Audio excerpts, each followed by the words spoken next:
আপনি কে? আমি কে সেটা মুখে না বললেও চলবে। আপনারা কোথায় যাচ্ছেন সেটা বলেন। সেটাকে আপনাকে জবাবদিহি করতে হবে? যদি বলেন তাই। আমি কিন্তু এখন পুলিশ ডাকবো। হ্যাঁ, পুলিশকে খবর দেন, যা করার পুলিশ এসে করবে। আরে আপনি ভিডিও করছেন কেন? না, আমি ভিডিও করছি না, আমি লাইভে যাচ্ছি। মানে কি? প্রিয় দর্শক, এই যে দেখুন, উনি হচ্ছেন মিসেস নীলা, আর ওনার পাশে যে দাঁড়িয়ে আছেন উনি হচ্ছেন এই অভাগী মায়ের কুলাঙ্গার সন্তান, যে কিনা তার মাকে বৃদ্ধাশ্রমে রেখে আসতে যাচ্ছেন। চলুন তার অনুভূতি শুনি। ভাইয়া, আপনি যে আপনার মাকে বৃদ্ধাশ্রমে রেখে আসতে যাচ্ছেন, আপনার অনুভূতিটা বলেন তো। আপনি সব কি বলতেছেন? রাখেন তো এটা। আরে কিসের বৃদ্ধাশ্রম? উনি ওনার বোনের বাসায় যাচ্ছে। হ্যাঁ হ্যাঁ, আমার মা আমার তার বোনের বাসায় যাচ্ছে। প্রিয় দর্শক, আপনারা দেখতে পেলেন ওনারা মিথ্যে বলায় খুব একটা পারদর্শী না। মিথ্যে কথা বলতে গিয়ে কেমন যেন কথা আটকে যাচ্ছে। চলুন আমরা আন্টির কাছ থেকে তার অনুভূতি জেনে আসি। আন্টি, আপনার ছেলে যে আপনাকে বৃদ্ধাশ্রমে রেখে আসতে যাচ্ছে। আরে কিসের বৃদ্ধাশ্রম? বললাম না একবার যে উনি বোনের বাসায় যাচ্ছে। না না আঙ্কেল, আব্বু আম্মু এখন তো মিথ্যা কথা বলছে। এই আপনি চুপ করেন তো। আন্টি, আপনি বলুন। আমি কি বলবো বাবা, আমার তো কিচ্ছু বলার নেই।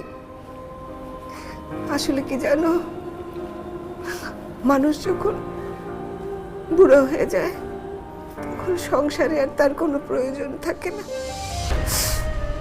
সংসারে সে আর কোনো কাজে লাগে না। তাই তাই তার আশ্রয় হয় বৃদ্ধাশ্রমে।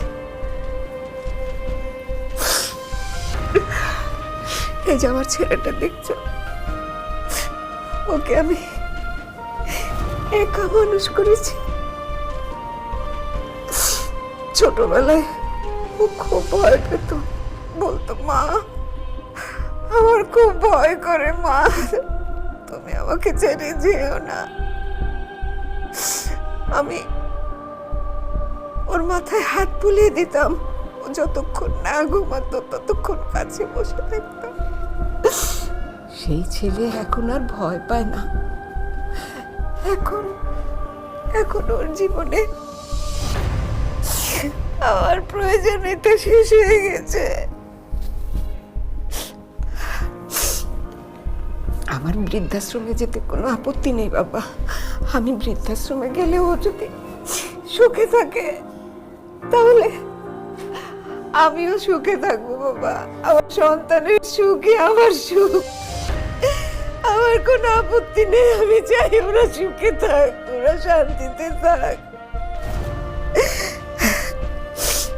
প্রিয় দর্শক, এই কুলাঙ্গার সন্তান তার মাকে বৃদ্ধাশ্রমে রাখতে যাচ্ছে, তারপরও মায়ের কোনো অভিযোগ নেই।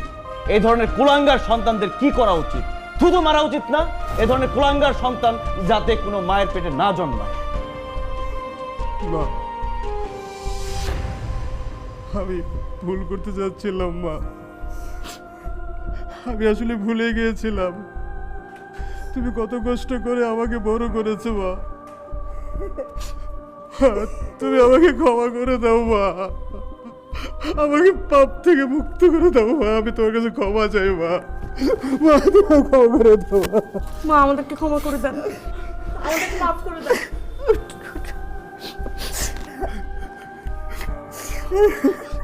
ভাই, আপনাকে ধন্যবাদ ভাই, আপনি আসাতে বুঝতে পেরেছি আমরা কত বড় একটা পাপ করতে যাচ্ছি না। আমার মা কোথাও যাবে না, আমার মা আমাদের বাড়িতেই থাকবে।